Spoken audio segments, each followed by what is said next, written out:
प्रीति का व्लॉग देखा। आज प्रीति ने जैसा कि व्लॉग डाला है, सीरियसली उसका चेहरा देख के ही साफ समझ आ रहा है कि वो भी अंकुश के बिना बिल्कुल भी नहीं रह पा रही है। और ये एक ऑब्वियस सी बात है, जिसके साथ हम इतना टाइम बिताते हैं और जिसके साथ हर बात शेयर करते हैं, इतना खुश रहते हैं, और उससे अगर थोड़े दिन भी दूर रहना पड़े और वो भी तब जब हम शायद नाराज़गी में अलग होते हैं, तो आई थिंक इससे ज़्यादा दर्द की बात कोई भी नहीं होती। और आज के व्लॉग में प्रीति को जब मैंने देखा तो सीरियसली ऐसा ही लग रहा था कि प्रीति भले ही कितना स्माइल करने की कोशिश कर रही है, लेकिन उसकी आंखों में साफ नज़र आ रहा था कि अंकुश को वो कितना मिस कर रही है। और जैसा कि प्रिया दीदी के व्लॉग में भी ये देखा कि उसकी तबीयत ठीक नहीं है और उसका बीपी फ्लक्चुएट हो रहा है।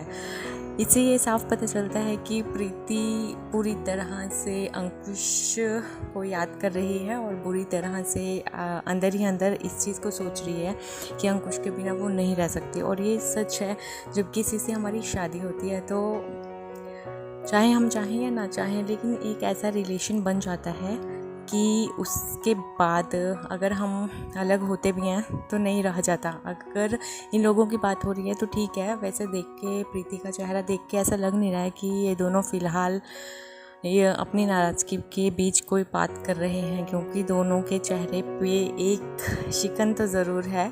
और ये वाली शिकन वैसे बुरी नहीं है, क्योंकि हर लव स्टोरी में थोड़ा सा बिछोड़ा होना ज़रूरी है, थोड़ा सा अलग होता है इंसान तो उनका प्यार और डबल हो जाता है। और यही चीज़ इन दोनों के चेहरे से नज़र आ रही है। मे बी इनके बीच कितनी भी नाराज़गी रही हो या चल रही हो, लेकिन दोनों के चेहरों पे साफ नज़र आ रहा है कि दोनों एक दूसरे के बिना अभी कंप्लीट नहीं हैं और दोनों अधूरे हैं एक दूसरे के बिना। और प्रीति ने ट्राई किया अपने व्लॉग में कि वो अपनी अंकुश का नाम ना ले, लेकिन उसने अंकुश का नाम ना लेकर भी अपनी आँखों को जब व्लॉग को एंड करते हुए दिखाया है तो साफ पता चल रहा है कि वो आँखें अंकुश को देखना चाह रही हैं, सिद्धार्थ के पापा को देखना चाह रही हैं।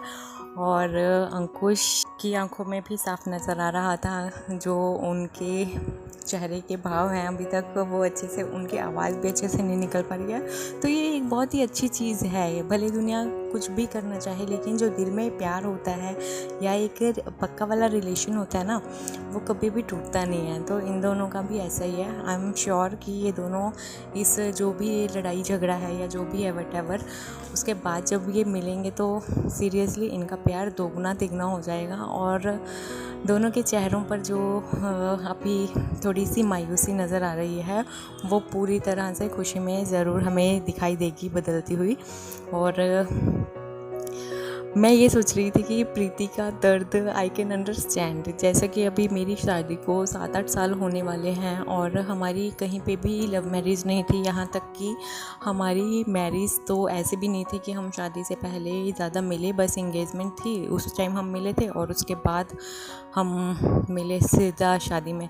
तो हमारी मैरिज में तो इतना भी नहीं था, लेकिन फिर भी आज 7-8 साल हो गए हैं। लेकिन फिर भी अगर मैं इनसे 1 दिन 2 दिन भी दूर रहती हूँ ना, तो सीरियसली मेरी जान निकलने वाली हो जाती है। तो मैं सोच रही हूँ कि प्रीति भी जिस हिसाब से रहती थी अंकुश के साथ, तो उसके लिए भी ये बहुत टाइम जो है दिक्कत वाला हो रहा होगा और उसका दिल भी कर रहा होगा। लेकिन ये होता है ना कि कभी कभी कुछ चीज़ों के लिए इंसान को अपनी खुशियों को दबाना ही पड़ता है, वरना ऐसी क्या बात थी जो दोनों एक दूसरे से इतना प्यार करते हैं। एक ही सिटी तो छोड़ो, एक ही बहुत 5 मिनट के गैप पे रहते हैं, लेकिन फिर भी दोनों के चेहरे पे मतलब बिछड़ने का इतना दर्द दिखाई दे रहा है।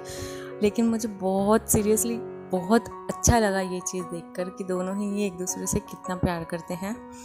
और इनके भले ही कितनी ही लड़ाई हुई हो, लेकिन मुझे बिल्कुल भी इस लड़ाई में, अब जब मैंने दोनों के चेहरे देखे हैं तो कहीं पे भी ऐसा नहीं लग रहा है कि दोनों ही एक दूसरे से नफ़रत कर रहे हैं। क्योंकि जितना हाल प्रीति का ख़राब हो चुका है ना, सीरियसली इससे साफ पता है तो यही चल रहा है कि प्रीति नहीं रह पा रही है अंकुश के बिना। लेकिन हाँ, अंकुश जो हमारे हैं वो काफ़ी थोड़े से स्ट्रॉन्ग टाइप में हैं। इतना तो ये तो पता है कि उन्होंने हर चीज़ को मैनेज करना सीखा हुआ है, तो भले ही उन्हें कितनी ही दिक्कत क्यों ना हो, लेकिन वो कोशिश कर रहे हैं इस चीज़ को इग्नोर करने की। तो मैं तो बस यही चाहती हूँ कि जल्दी से जल्दी इस लव स्टोरी में एक बहुत ही क्यूट वाला ट्विस्ट आए और दोनों मिलें और बहुत जल्दी से दोनों एक साथ नज़र आए और दोनों की जो मन में पीड़ाएं हैं बिछड़ने की वो सारी ख़त्म होकर बहुत एक सुंदर सी लव स्टोरी जो है कंटिन्यू होती रहे और सभी खुश रहें, अच्छे रहें, बढ़िया रहें और हमें दिखाई देते रहें। और मैं चाहती हूँ कि जितना भी है ना, आप दोनों में से कोई भी अगर मेरी आवाज़ सुन रहा है, प्रीति और अंकुश, अगर आप दोनों में से कोई भी मेरी आवाज़ सुन रहा है ना, तो प्लीज़ दोनों ही एक दूसरे से बात कर लीजिए अगर नहीं करते हैं, और अगर करते हैं तो ये तो बेस्ट है। और एक दूसरे का नाम ब्लॉग में भी ज़रूर लीजिए, क्योंकि पति और पत्नी कभी भी एक दूसरे से अलग नहीं होते हैं, भले ही कुछ भी हो। और हाँ, जब एक बार हस्बैंड और वाइफ बन जाते हैं ना, तो आई थिंक जो बाकी सारे रिलेशन होते हैं वो ज़रूरी हैं, लेकिन हस्बैंड और वाइफ का साथ, क्योंकि ये एक कंपेनियनशिप होती है, तो प्लीज़ एक दूसरे का साथ दीजिए और एक दूसरे के साथ रहिए, क्योंकि आपकी लव स्टोरी आपने भले ही बयान ना की हो या कोई भी उससे पहले ट्विस्ट रहे हों, किसी इधर उधर की बातें रही हों, लेकिन आपकी स्टोरी आप लोगों ने अपनी ज़ुबान से नहीं बताई है, लेकिन आप दोनों की लव स्टोरी जो है आप दोनों की आंखों में नज़र आती है। और ये एक बहुत ही सुंदर चीज़ है, क्योंकि हर एक इस टाइप की लव स्टोरी को नहीं दर्शा पाता कि जिससे हम लोग जो हैं वो भी अपनी स्टोरीज़ में खो जाते हैं। हमें भी ऐसा लगता है कि यार सीरियसली कैसे रह रहे होंगे, जब हम ही नहीं रह पाते हैं तो ये कैसे रह रहे होंगे।